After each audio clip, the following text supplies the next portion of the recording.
They say the best revenge is served cold. But I found something even more satisfying: thriving while your ex-wife watches from the sidelines. When Isabel handed me the divorce papers, she expected sobs and pleading. Instead, I just smiled, said, "Fine by me," and vanished into the woods with a secret that would turn everything upside down. Months later, when she tracked me down, the cabin wasn't empty, and the woman at my table wasn't anyone's guess. My name is Lester Coleman, but friends call me Les. I'm 64, and until 3 months ago, I thought I had life figured out. Married to Isabel for 41 years, we raised 2 decent kids and ran a business that put food on the table and kept a roof over our heads. Fancy things never mattered, but we had what we needed. That Tuesday morning began like any other. I was sitting at our old oak kitchen table, the one we bought at a yard sale back when Clint was president, drinking black coffee and reading the sports pages. Isabel entered wearing the blue cardigan I bought her last Christmas, the one she claimed made her look frumpy. She poured tea, which should have been my first warning, as she'd been a coffee devotee for decades. Sitting across from me, hands folded like in prayer, she looked me straight in the eye. "Les," Isabel said, her voice calm and precise, "I'm done. I want a divorce. I've lived long enough to spot rehearsed lines." This wasn't a spur-of-the-moment choice. It was planned, calculated, probably discussed over wine and cheese with her book club. I set down my newspaper, sipped my coffee, and nodded. "Fine by me," I said. The expression on her face was priceless. She came prepared for tears, begging, maybe even drama. Instead, I responded like she'd asked me to grab milk on the way home. Isabel blinked as if a light had been switched on in a dark room. She pulled a thick manila envelope from her purse. "Everything is ready," she said, sliding it across the table. "Assets, the house, your business accounts. I think you'll find it fair." I lifted the envelope, felt its weight, and placed it back without opening. "I'm sure you did," I said. "Always good with numbers." She stood, smoothing her skirt as if heading to an interview rather than ending a marriage. "That's it?" she asked. No questions, no argument. I stood, rinsed my mug in the sink, dried it with a towel hanging on the oven handle. "What's there to fight about, Izzy? You made your choice." Her mouth opened and closed like a fish gasping. She expected drama, maybe needed it to justify her actions. I gave her exactly what she asked for: freedom. 3 hours later, I was still at the kitchen table, staring at the envelope as if it might walk away. My coffee was cold, but I didn't bother making more. It seemed pointless to start new routines when everything else was ending. Around noon, my phone buzzed. First, my daughter Brianna. "Dad," Mom called. She said, skipping greetings. She told me what happened. "Are you okay?" I could hear my grandkids, 7 and 9, bickering in the background. "I'm fine, sweetheart," I said, "just dealing with some paperwork." "Dad, you don't have to pretend. This is huge. 38 years of marriage doesn't end over breakfast." She was right. But what could I say? That I'd seen this coming for months? That her mother had been slowly withdrawing, like someone easing out of a parking spot? "Sometimes things just run their course, Brie," I said, like an old engine finally worn out. 20 minutes later, Cody called, my 38-year-old son who still believes words can fix anything. "Pop, what happened?" "Mom's crying at my place into a box of tissues, saying you didn't even fight." I went to the garage, where my old Chevy waited for its next oil change. 40 years of working on engines, they made sense. Marriages didn't. "Son, your mother made her choice. Not my place to argue." "But Dad, don't you care? Don't you want counseling?" I ran my hand along the truck's fender, feeling the dents and scratches that told the story of 4 decades of work. "Cody, when a foundation shifts, you can shore it up temporarily, but eventually the whole structure fails. Your mother and I have been on shaky ground for years." Silence. My son, a software engineer, dealt in logic, not human chaos. "I don't understand how you can stay so calm," he finally said. "Because fighting changes nothing, and dignity matters more than drama." After hanging up, I opened the envelope. Isabel had been meticulous, I'll give her that. She accounted for every last dollar. The house would be sold, and proceeds split evenly. My business accounts, my tools, even my fishing gear, all itemized like a warehouse inventory. But there was one thing she hadn't considered, something that made me smile for the first time that day. Hidden among the legal documents was a clause about undisclosed assets. Isabel always managed our finances, investments, and checkbooks. What she didn't know was that I'd quietly been saving money for years, just in case. The next morning, I did something I hadn't done in 20 years.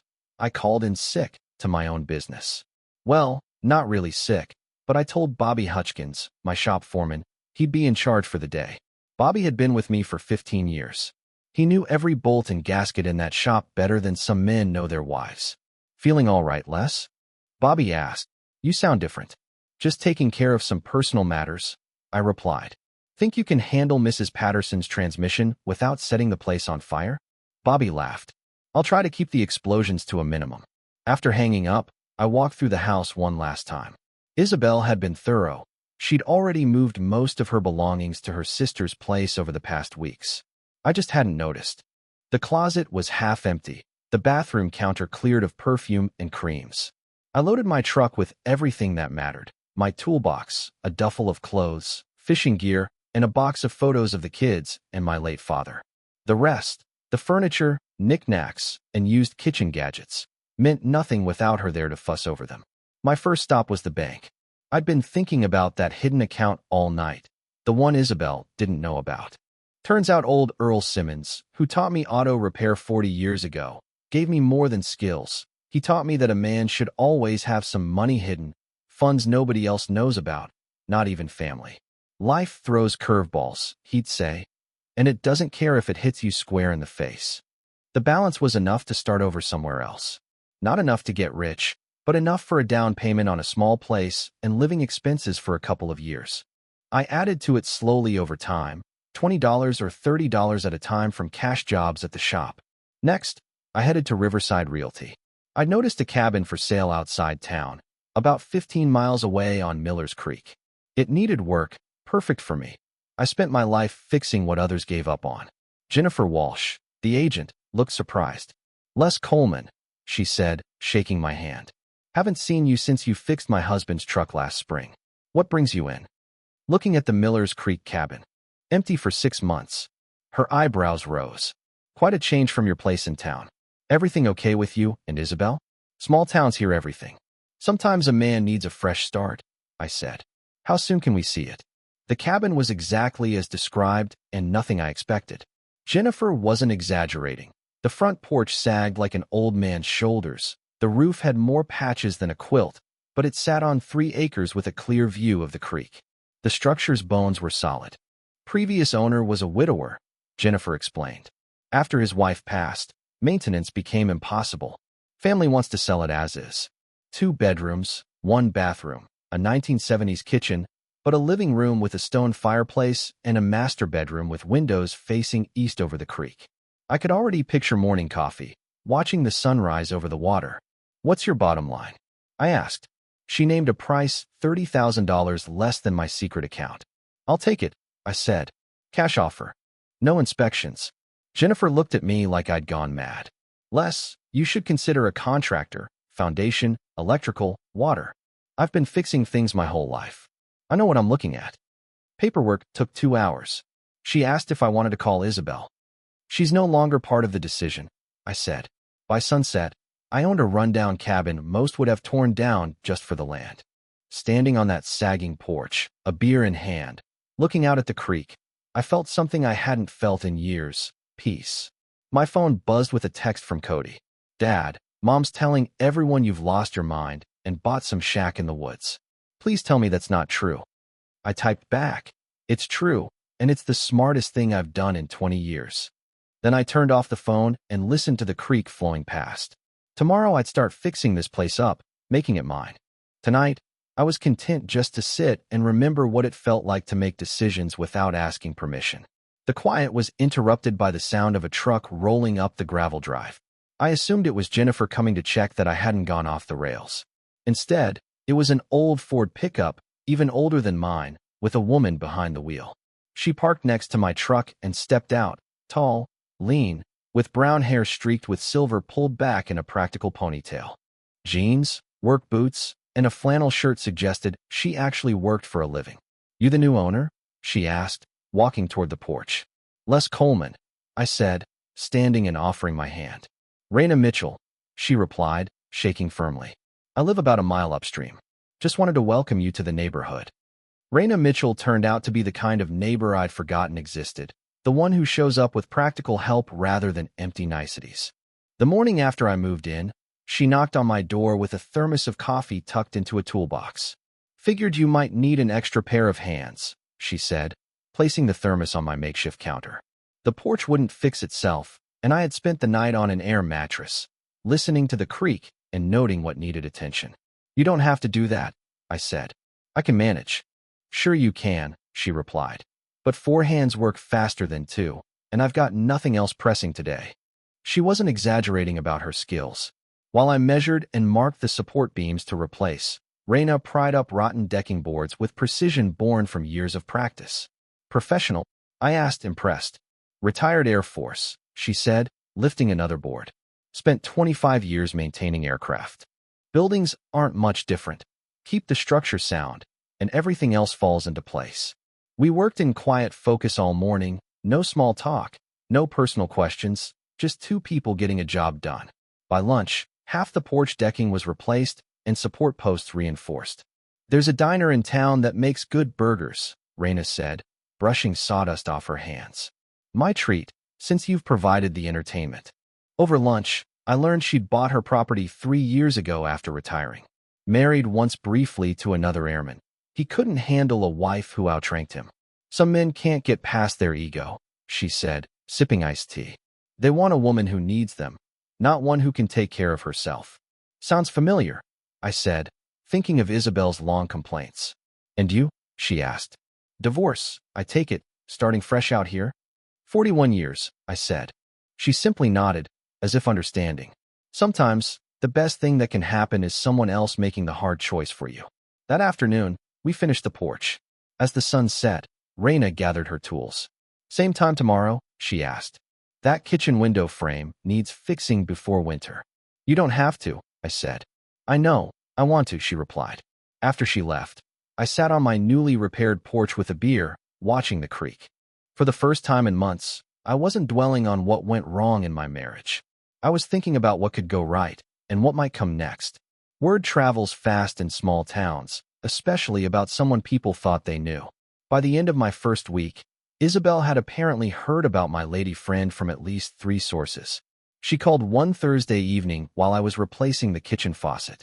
"Les, people say you're living with some woman out there," Isabel said, skipping greetings. "People say a lot of things, Izzy. Doesn't make them true. I'm seeing whoever I want while finishing the plumbing," I said, glancing at Raina's truck parked in my driveway. She was inside making dinner. Nothing fancy, just grilled cheese and tomato soup. That's basically what happens when a divorce starts. Technically, we weren't divorced yet. The papers hadn't been finalized. Semantics. You want out, you got out. What I do now isn't your business. Silence followed. Then I heard Isabel crying. Not the angry tears from our old arguments, but soft, broken ones. "I didn't think you'd move on so fast," she said. 41 years should mean something. It does. It counts as 41 years of trying to be someone I'm not. After hanging up, I found Raina setting plates on my small dining table. She'd heard enough to understand. "Ex-wife?" she asked. "Soon to be. She's second-guessing whether I'm allowed to have a life after her." "That's not how divorce works," Raina said, handing me a sandwich.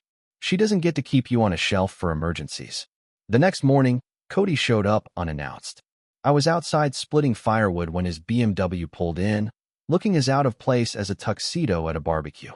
"Dad, we need to talk," he said, stepping out and scanning the area like he'd landed on another planet. "Coffee?" I offered, driving the axe into another log. "I'll be done in a few minutes." "I'm serious, Dad. Mom called me last night, crying. She says you're living with some stranger and acting like our marriage never happened." I set down the axe and looked at my 38-year-old son, successful and well-meaning, but still thinking like someone whose heart had never been broken.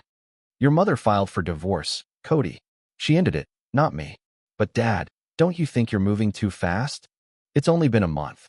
"Son, your mother and I stopped being married emotionally years ago. The paperwork just made it official."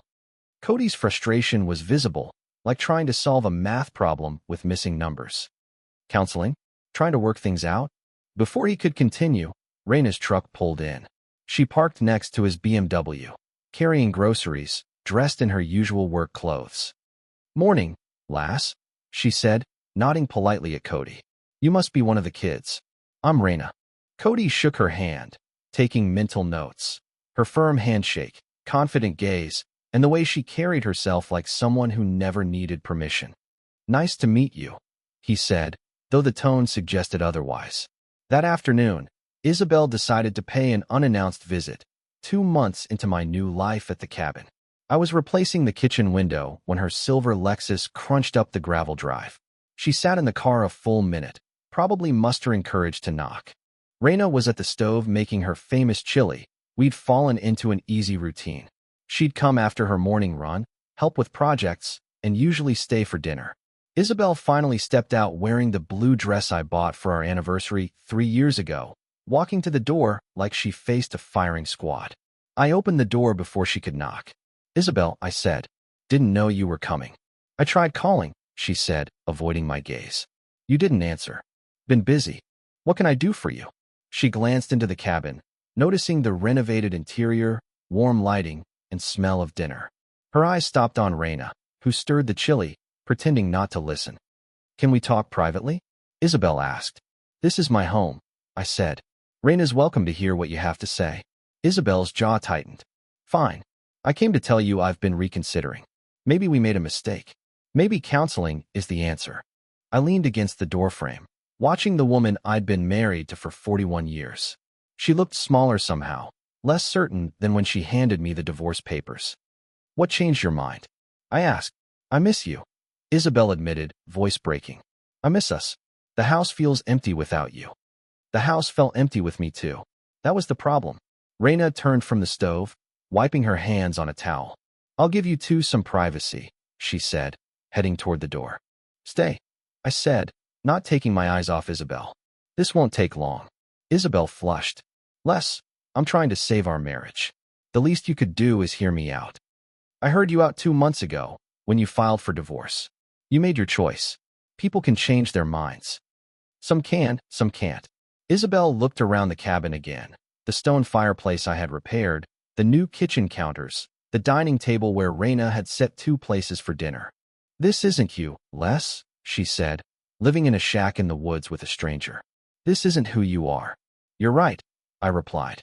"This is who I am when nobody is telling me who I should be." Isabel started crying, not the angry tears from old fights, but desperate, broken ones. 41 years has to count for something," she said. "It does. It counts as 41 years of realizing we wanted different things." After Isabel left, I found Raina on the back deck looking out over the creek. She had heard everything. "You okay?" I asked. "Should I be worried?" she said, concerned about Isabel trying to win me back. I sat beside her on the steps I had built the week before. "There's nothing to win back. The man she married doesn't exist anymore." The chest pain started on a Tuesday morning while splitting firewood. At first, I thought it was a pulled muscle. No longer 20, swinging an axe for hours will catch up with anyone. But when the pain lingered after lunch, and I started feeling dizzy while fixing the gutters, I knew something was wrong. Raina found me sitting on the front steps, breathing hard and sweating despite the cool October air. "What's wrong?" she asked, dropping her toolbox and kneeling next to me. "Probably nothing," I said. "Just winded." "Les, your heart is old concrete. We're going to the hospital." I wanted to argue, but her eyes told me it wasn't optional. 25 years in the Air Force had taught her to recognize real danger. The ER doctor was younger than Cody, but competent. After an EKG, blood work, and chest x-ray, he sat down seriously. "Mr. Coleman, you've had a minor cardiac event. Not a full heart attack, but your heart is sending a clear message." "What kind of message?" Raina asked, insisting on staying with me through all tests. "Slow down before something worse happens," the doctor said. "Cholesterol is extremely high, blood pressure elevated, arterial blockage present." "When was your last physical?" I couldn't remember. Isabel used to nag me about checkups, but after she stopped caring, I stopped too. "We need more tests: stress test, echocardiogram, possibly a cardiac catheterization. Lifestyle changes immediately." They kept me overnight for observation. Raina stayed in the chair beside my bed, though I told her she didn't have to. "Where else would I be?" she asked. The next morning, Cody and Brianna arrived, worried and guilty. Apparently, Raina had called them. "Dad, why didn't you tell us you were sick?" Brianna asked, taking my hand. "Didn't want to worry anyone. I feel fine now." "You feel fine because you're on medication?" Cody said. "The doctor says you could have died if Raina hadn't brought you in." I looked at Raina, sitting quietly in the corner. "She probably saved my life." "Thank you," I said. "Don't thank me yet," she replied. "Wait until you see what I make you do to stay healthy." Later that afternoon, while Cody and Brianna spoke with the doctor about discharge instructions, I asked Raina something that had been on my mind. "Why are you here? We've known each other 2 months. You don't owe me anything." She was quiet for a long moment, staring out the hospital window. 28 years ago, I was married to a pilot, Jack Mitchell. Good man, decorated veteran. Never met a problem he couldn't solve. One day he had chest pains, told me it was stress. 3 weeks later, massive heart attack in an F-16 cockpit. Died instantly. She turned to me, eyes fierce. "I'm here because I won't go through that again, not if I can help it." A heart scare changes a man's priorities fast. The cardiologist put me on a strict routine. Medication twice daily, low-sodium diet, 30-minute morning walks, and stress reduction techniques that sounded like something Isabel might have suggested years ago. Raina took charge of my recovery like a drill sergeant with a medical degree. She cleared out every processed item from my kitchen, stocked the fridge with vegetables I couldn't even pronounce, and bought a blood pressure monitor she used on me twice a day. "This isn't up for debate," she said when I complained about the bland chicken she cooked. "You want to live long enough to enjoy this place. You eat what's good for you." 3 weeks into the new routine, Cody brought his family to the cabin. My grandkids, Emma and Jake, ran around like unleashed puppies, fishing in the creek and building forts in the woods. Watching them, I realized what I had been missing all those years in town. Space to breathe, room to think, permission to just exist. "Dad, you look better than you have in years," Brianna said, helping Raina prepare lunch. "I worried when Mom told us about the divorce. But this place suits you. Your father is happiest working with his hands," Raina said, seasoning the grilled fish we caught that morning. "He just needed room to remember who he is." That evening, after the family left, I sat on the deck with Raina, watching the creek flow past. Somewhere between the heart attack and the recovery, she had stopped returning to her home upstream. "Raina, I need to tell you something," I said. She looked concerned. "Your chest isn't hurting again, is it?" "No, nothing like that. I need to tell you about Earl Simmons, the man who taught me the auto repair business. He once gave me advice I never forgot." "What kind of advice?" she asked. "A man should always have walking around money, but more importantly, he should know when he's found something worth staying for." Raina smiled, the kind of smile that reaches your eyes. "And have you found it?" I took her hand, feeling the calluses from years of honest work, the strength that probably saved my life. "I've found someone worth changing for, worth being healthier for, worth being better for." 6 months later, Raina moved in permanently. We sold her place upstream and added a workshop where I could repair small engines for locals. The business wasn't about money. My pension and settlement kept us comfortable. It was about purpose, staying busy, keeping my hands working. Isabel remarried a year later to a retired insurance salesman who appreciated her organizational skills. Cody said they seemed happy, which was fine by me. Everyone deserves to find their place. 2 years after moving to the cabin, a call changed everything. A lawyer from Denver told me Earl Simmons had passed and left me something in his will. Earl had been like a father after my own dad died. He taught me to fix engines, run a business, and treat people with respect. What I didn't know was he had been watching, keeping track of my life. "Mr. Coleman, Mr. Simmons left you his entire estate, house, savings, classic cars. He said you were the son he never had.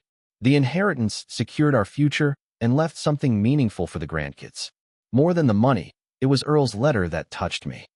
Les, if you're reading this, you finally figured out what I tried to teach 40 years ago. A man's worth isn't measured by what he collects, but by what he's willing to leave behind when it no longer serves him. Proud of you for putting yourself first. Earl. That evening, Raina found me reading the letter for the 3rd time. "Everything okay?" she asked, settling beside me. "More than okay," I said, handing her the letter. "It's like he's giving me permission to be happy." "You didn't need his permission." "Maybe not, but it helps to know someone noticed." That fall, Cody brought troubling news. His marriage was failing. He felt trapped, unappreciated, slowly losing himself. "What should I do, Dad?" he asked during a weekend visit. I thought of Earl's advice, walking away money, knowing what's worth staying for. "Son, only you can answer that. But here's what I learned. Life's too short to pretend to be someone you're not." 6 months later, Cody filed for divorce. It was messy, expensive, but he came through with dignity and clarity. The grandkids visit every other weekend. Emma is learning to fish. Jake dreams of building his own cabin. Raina teaches them practical skills, changing a tire, reading a map, starting a fire without matches. "Why do we need this?" Emma asked. "Self-reliance is the foundation of freedom," Raina said. "You can't control what life throws at you, but you can control how prepared you are." Looking back, I realized Isabel filing for divorce was the best thing that happened to me. Not because our marriage was bad, but because it forced me to become the man I was meant to be, not the man I thought I should be. Some spend their lives trying to fix what's broken. Sometimes the wisest move is to walk away and build something new. Earl knew that. Raina knows that. And now, at 66, so do I.